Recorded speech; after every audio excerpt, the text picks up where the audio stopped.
Ladies and gentlemen, I am Hoosheng Shahbazí, the captain of Flight 742, which landed without nose gear safely on October 18, 2011, with about 80 Russian passengers and 40 Iranian on board from Moscow to Tehran. Imagine thousands of passengers board a plane hoping to arrive at their destination safely. They trust their captain, and this places a huge responsibility on his shoulders. I, as a pilot, treat my passengers like members of my own family. And from the moment I take off through to landing, feel a tremendous sense of responsibility to use all my experience, abilities, and knowledge to pilot the plane home safely. My concerns and deep feeling towards my passengers from one side and they trust in me from the other side makes me speak to you who surely have traveled by plane at least once in your lifetime to reach your destinations and families, and hence have trusted your pilot. The biggest aviation threat and concern in my country is to fly civilian airliners which have 60 years old technology and are technically worn out.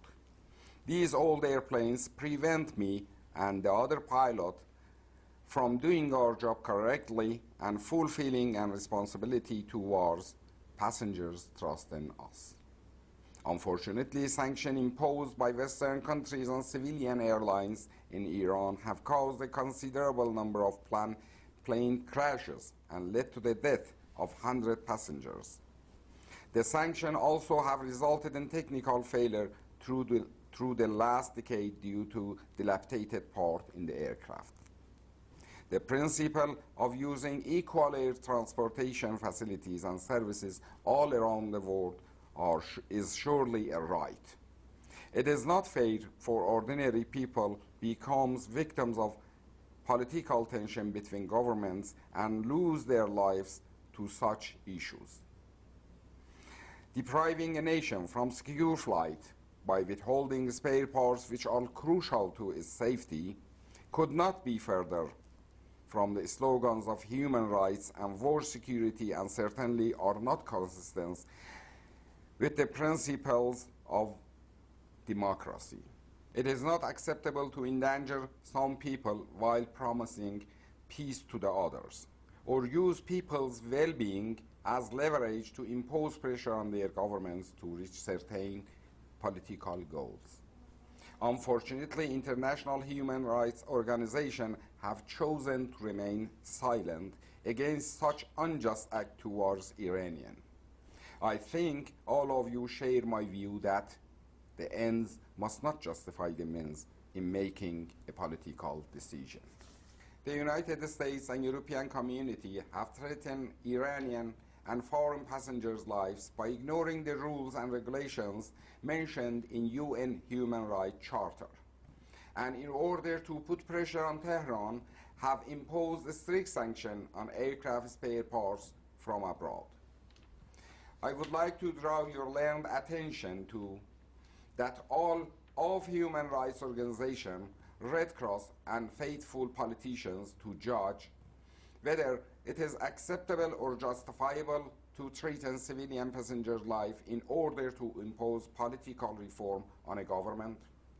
I am sorry to say that it is not only the human rights organizations that have chosen to remain silent on such cruel sanctions regime imposed on Iranian civilians, but international airspace organizations also follow in their footsteps, and this be their conduct has caused many tragedies involving the loss of thousands of innocent lives. The reason for establishing organizations such ICAO, YATA, SAFA, and agreements like Chicago Convention with the United States and other Western countries as its primary founders and signatories were to prevent such unjust and unfair treatment of some countries. These organizations should abide by the rules and regulations and act responsibly toward the safety of passengers and airspace safety of countries. YATA is a trade union of airline companies, which is non-political, non-governmental, and its duty is to provide services to airline agencies. One might ask whether These negligence or silence is not considered as acceptance of these inhuman sanctions which run counter to their own agreements and human rights declaration. It obviously violates international rules as well as putting the credibility, independence, and existence of these international organizations at risk and threaten airline passengers. Isn't it wise to draw a line between conflict and problems between governments and safety of nations, and to separate political disputes from harming peaceful civilians? Isn't this attitude closer to peace and friendship among countries and world security? To impose a specific political view, sanctions should not be placed on technology and airspace industry of country to threaten the life of civilians. Even in World War I and II, depriving civilians of medicine, food, and life was considered inhuman. It has nothing to do with sanctions. Respectable leaders of ICAO, IATA, SAFA, and human rights organizations and fair politicians, dead people do not need help. Support civilians while they are still alive in order to fulfill your obligations.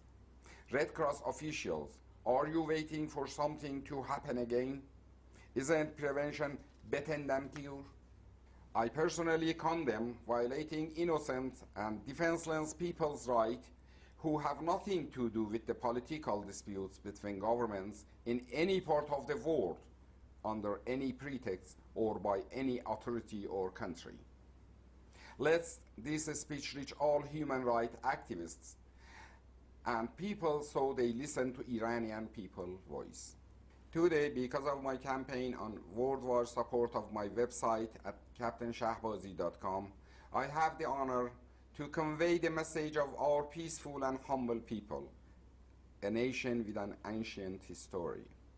I ask you, who are the main decision maker and lawmaker of the world, to reconsider this type of sanction placed on Iran. And let's not forget the people in a universal community are bound together, and problem or sorrows of one group of people or country will ultimately affect the other group of country or country sooner or later. And now, a word with American decision makers and lawmakers. Those of you who talk about democracy, security, and freedom in your speeches, those of you who talk about a new world, who approve a huge budget to fight AIDS, who worry about ozone layer depletion, and who seems prepared to travel merely to save only one life. Mr. Obama, how am I supposed to believe your sincerity when you send message of fraternity and friendship to Iranian people on the eve of Persian New Year Nowruz, yet the next day move to endanger the life of my countrymen by extending the sanction on selling civilian airplane spare parts? Mr. Obama, I hope you act upon your famous motto, change, and politics aside, consider human rights standards and leave the sanction on sales of civilian airliners and spare parts to save the life of people. Perhaps then Iranian will believe your message of fraternity. Many thanks, ladies and gentlemen, for this opportunity